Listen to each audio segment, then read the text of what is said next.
வணக்கம். சட்னிக்கு தேங்காய் போட முடியலன்னா கடுகு உளுந்து எண்ணெயை ஊற்றிட்டு கடுகு உளுந்து கொஞ்சோண்டு பாசி பருப்பு போட்டால் தேங்காய் போடாததுக்கு நல்லாயிருக்கும். அது ருசி நல்லாயிருக்கும். அதுக்கடுத்து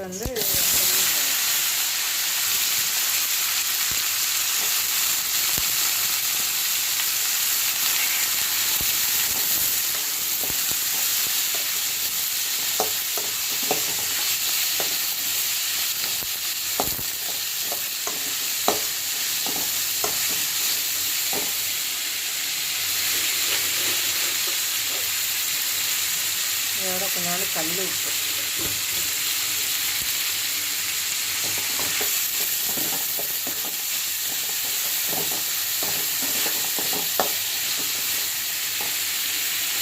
போட்டு பச்சை மிளகாய் தக்காளி வெள்ளைப்பூண்டு எல்லாத்தையும் ஒன்றா போட்டு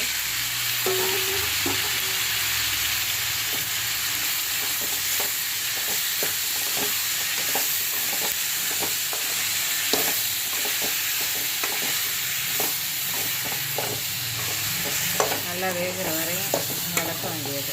நல்லா வதக்கிட்டு நல்லா ஓரளவு வதங்கின பிறகு இறக்கி வச்சு சூடு ஆறின பிறகு மிக்சியில் போட்டு அரைச்சிட்டு தோசைக்கும் இட்லிக்கும் நம்ம சட்னி பதக்க சட்னி போட்டுக்கலாம்.